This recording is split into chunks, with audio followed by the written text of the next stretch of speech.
Good day to each and everyone. Today, me and my group mates will be sharing you 10 research titles, and we will tell you why they are classified as quasi-experimental study.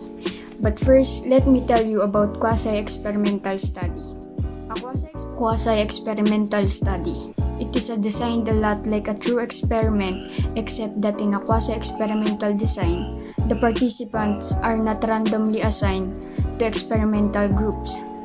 These are often conducted to evaluate the effectiveness of a treatment, and can be used to a real-world setting, or it is a type of research where a comparison is made.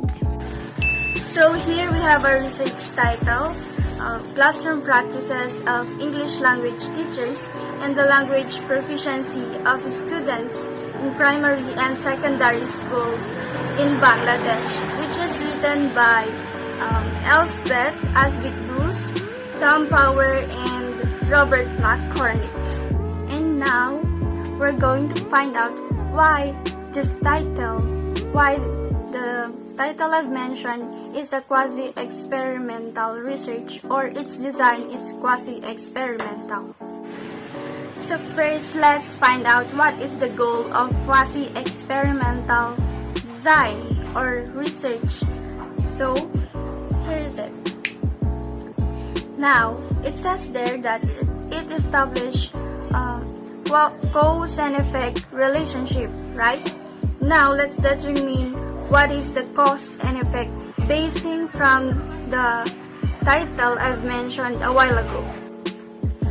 So, basing from the title, of course, the cause would be the classroom practices of English language teachers, since the teachers will develop, or they are developing or enhancing knowledge of students.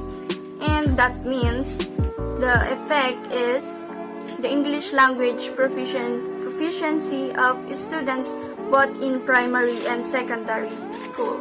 The experimental manipulation is limited. When we say it's limited, the researchers cannot alter, change, or influence the independent variable whenever they want.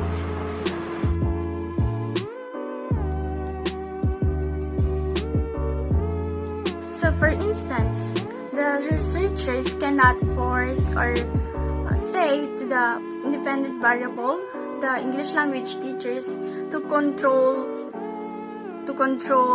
the students to speak only English language inside and outside the school, enable for them to have a passable result, or the result would be that the students are highly proficient in speaking English language.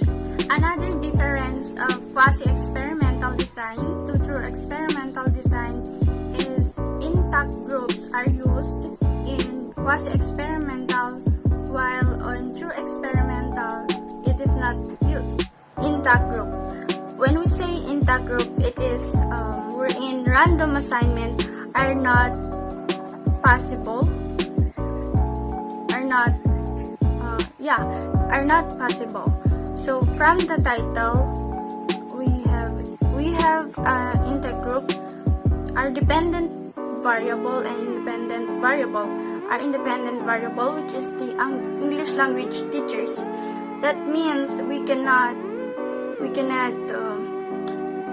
ask or use other teachers such as math teachers, science teachers, just English language teachers. And we have our dependent variable, the primary and secondary school students. Again, the same with the independent variable. We cannot add up college students or eliminate primary school students.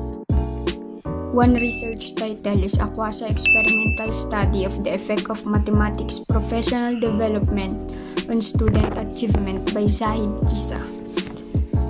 Professional development can improve teachers' knowledge and create change in their instructional practices.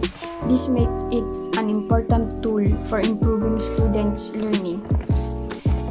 This research is about examining the effects of being taught by consecutive highly effective teacher can substantially eliminate difference in student achievement. This research is classified as quasi-experimental study because based on the methodology, the researcher selected a group of teachers in a particular school who are highly effective in math to teach students which the results of the score of the student is high. On the other hand, the researcher selects teachers who are not effective in teaching math which result the student's score is low. So it shows that the researchers select on an existing group to do the experiment and they compared. And this characteristic is present on a quasi-experimental design. That's why it makes it belong under this kind of research design. Another research title is Tobacco Control Policies and Perinatal Health, a national quasi-experimental study by Mirth Pilen, Aziz Sheikh, and Jasper Bean.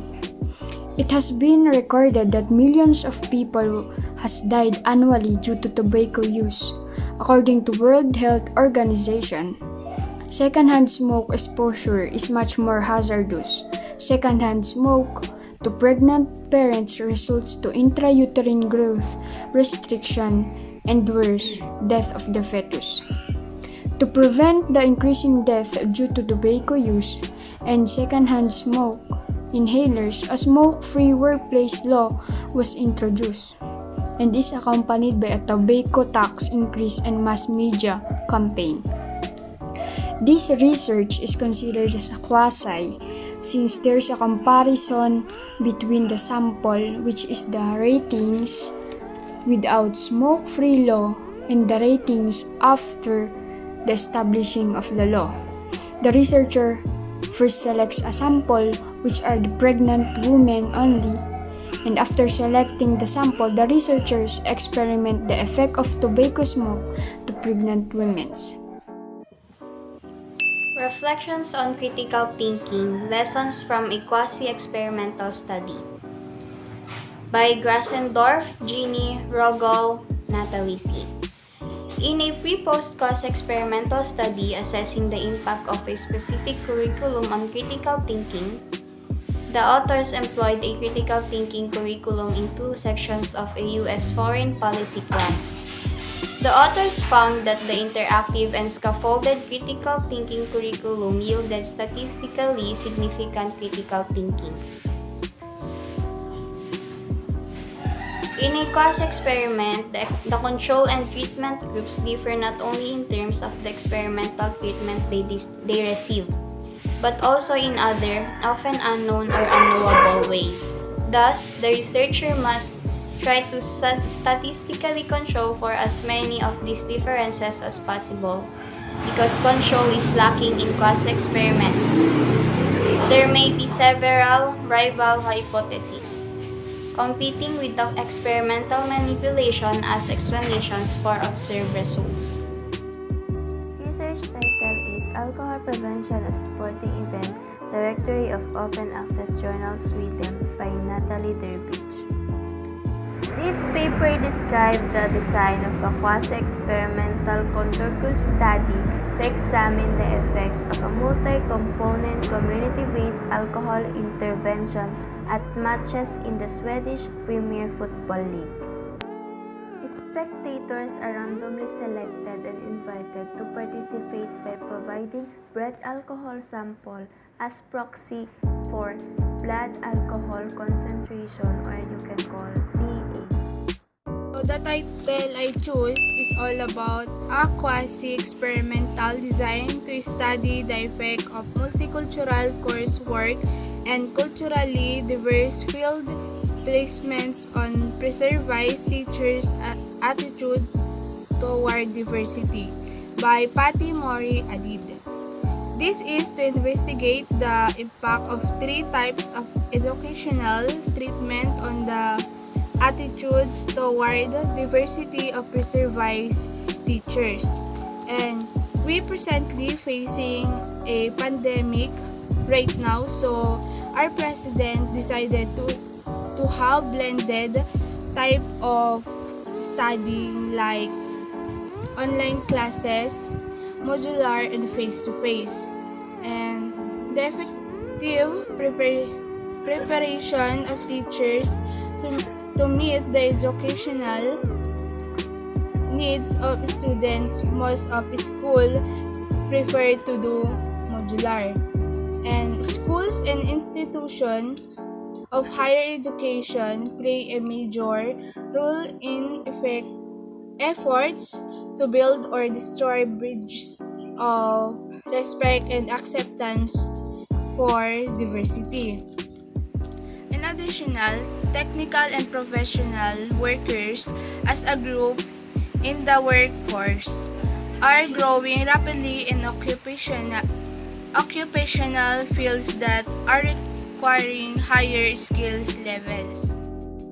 Research title is The Impact of Hospital-Based and Community-Based Models of Cerebral Palsy Rehabilitation. Science Government United States by Dambi Jermaine M. Jesla Jennifer 2014. It was a quasi-experimental research design because it compared the impact of two models of rehabilitation service delivery currently offered in Harare, Zimbabwe, an Ultra-Spades program and the other institutions. Good afternoon. The title that I picked from the internet is a quasi-experimental study of social networking versus Facebook advertising to recruit survey respondents by Gilligan, Connor, Kipri, Kipros, Broke, and Jesse. Increasingly, social contact and knowledge of other people's attitude and behavior are mediated by online social media such as Facebook. The main research to which this recruitment study pertains investigates the influence of parents on adolescent alcohol consumption. Given the pervasiveness of online social media use, Facebook may be an effective means of recruitment and intervention delivery. The objective of the study was to determine the efficacy of study recruitment via social networks versus paid advertising on Facebook. They conducted a quasi-experimental sequential trial with response rate as the outcome and estimates of cost effectiveness. The target population was parents of 13 to 17 years old children attending high schools in the Hunter region of New South Wales in Australia. Recruitment occurred via Method 1. Social recruitment using Facebook, email-based, social networks, and media coverage, followed by Method 2. Facebook advertising. Using a range of online and other social network approaches only, Method 1, 74 parents were recruited rather to complete a survey over 8 months, costing 58.70% per completed survey. After Facebook advertising Method 2, 204 parents completed the survey over 4 weeks, costing 5.94% per completed survey. Participants were representative of the parents recruited from the region school using standard mail and email. Facebook advertising is a cost-effective means of recruiting parents, a group difficult to reach by other methods. That's all. Thank you. One of example of research title in quasi-experimental design is evaluating the cooperative component in cooperative learning. The authors are Emerson, Tisha L.N., Linda K., Mark Goldrick, and Kim Mark. In this study, the authors employed quasi-experimental design to to examine the efficacy of a cooperative learning pedagogy integrated into sections of microeconomic principles. This research title is classified as quasi-experimental design because the comparison group captures what would have been the outcome if the program or policy is not implemented. Whereas the quasi-experimental design identifies as a comparison group as a similar as possible to the treatment group in terms of baseline characteristics. So that's why this research title is classified as one of quasi-experimental design. Another research title is Simulation for Emergency Nurses, a quasi-experimental study by Mary Boyde, Emily Cooper, and Hannah Putland. This is an empirical interventional study about implementing and evaluating an innovative to highly fidelity simulation experiences for registered nurses. This study demonstrated that a high-fidelity simulation decreased participants' anxiety, increased self-efficiency in patient assessment, and improved documentation in patient records. This research is classified as a quasi-experimental study because they evaluate the effectiveness of this educational technique to support the actual value and the effectiveness. They establish cause and effect to this study, and because pre-test and post-test design is used as a purposive sampling.